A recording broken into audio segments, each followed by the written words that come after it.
আজকের ব্লগটাতে তোমাদের সঙ্গে শেয়ার করব আমাদের দার্জিলিংয়ের বাঙালি হোটেলের খাওয়া দাওয়ার এক্সপিরিয়েন্স। তো ফার্স্টে যে ব্লগটা তোমাদের সঙ্গে শেয়ার করব, আমরা যেখানে প্রথম দিন খেয়েছিলাম সেটা হচ্ছে নিউ মহাকাল। আমার এক্সপিরিয়েন্স অনুযায়ী আর আমার খাবারের প্রত্যেকে একটা নিজস্ব স্বাদ থাকে। তো আমার মতামত অনুযায়ী দার্জিলিংয়ের এই ম্যাল রোডের কাছাকাছি সবথেকে সুস্বাদু, সস্তায়, সবথেকে ভালো পরিষ্কার বাঙালি হোটেল কিন্তু এই মহাকাল, যাদের খাওয়া দাওয়ার স্বাদ কিন্তু একদম এ ক্লাস যাকে বলে। আর আমরা আজকে যে থালিটা নিয়েছিলাম সেটা হচ্ছে মাছের থালি, আমরা নিয়েছিলাম বোয়াল থালি। এখানে তোমাদের আমি থালির প্রাইসগুলো শেয়ার করেছি। থালির প্রাইসগুলো কিন্তু যথেষ্ট নমিনাল এবং প্রাইস অনুযায়ী কিন্তু খাওয়া দাওয়ারও কিন্তু খুবই ভালো। তো চলো, সবার প্রথমে খেলাম হচ্ছে লাল শাক। কিন্তু লাল শাকটা এখানে একটু অন্যরকম লাগলো, বিকজ লাল শাকের মধ্যে মিষ্টি আলু বা কিছু একটা ছিল, যেটা কিন্তু আমার কাছে একদম সম্পূর্ণ অন্যরকম স্বাদ লেগেছে। আমরা লাল শাক সাধারণত ঝুড়ো ঝুড়ো এরকমই খাই, কিন্তু এটা কিন্তু একদম অন্যরকম ছিল আর বেশ ভালো ছিল। তারপরে খাবো হচ্ছে শুক্তো। শুক্তোটা দেখে তো মনে হচ্ছিল ভালো, চলো খেয়ে দেখা যাক।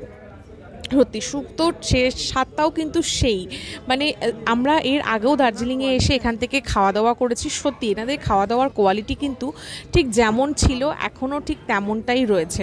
আর এনাদের এখানে সবথেকে একটা ভালো জিনিস কি, যখনই ওনাদের রেস্টুরেন্টে যাও, থালি কিছু অর্ডার করো, যতক্ষণ না পর্যন্ত থালি আসছে ওনারা কি সুন্দর এক প্লেট পাঁপড় দিয়ে যায়।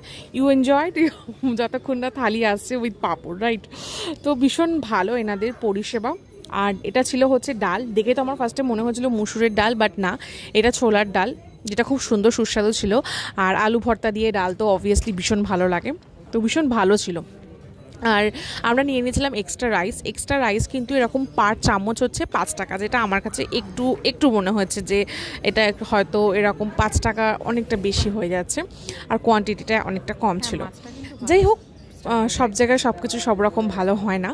আর তারপরে আমরা খাবো হচ্ছে বোয়াল মাছের তরকারি দিয়ে বা বোয়াল মাছের কালিয়া, যেটা কিন্তু ছিল হচ্ছে ফুলকপি দিয়ে।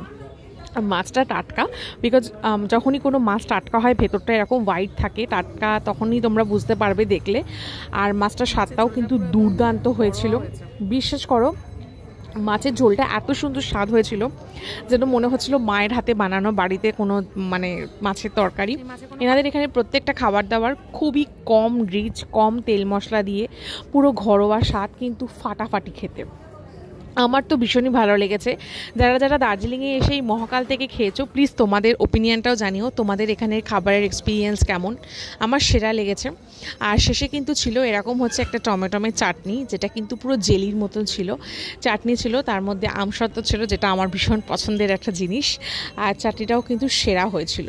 আর সব থেকে যেটা আমার ভালো লেগেছে সেটা হচ্ছে এই মিষ্টি দই, যেটা কিন্তু ব্যাপক স্বাদ ছিল, যেন মনে হচ্ছে আমি কলকাতায় বসে মিষ্টি দই খাচ্ছি, কিন্তু একদমই না, এটা দার্জিলিং। যাই হোক, এখানকার খাওয়া দাওয়া সত্যিই দারুণ, আমার ভীষণ ভালো লেগেছে। আর এনাদের এখানে কিন্তু স্পেশাল প্রত্যেক দিনে আলাদা আলাদা থালিও থাকে। আমরা যেদিন গেছিলাম সেখানে স্পেশাল থালিতে কিন্তু খিচুড়ি ছিল, বাট আমরা থালি ট্রাই করেছি। আর এটা কিন্তু একদম ম্যাল রোডের কাছাকাছি। তো চলো আমরা এখন যাব হোটেলে।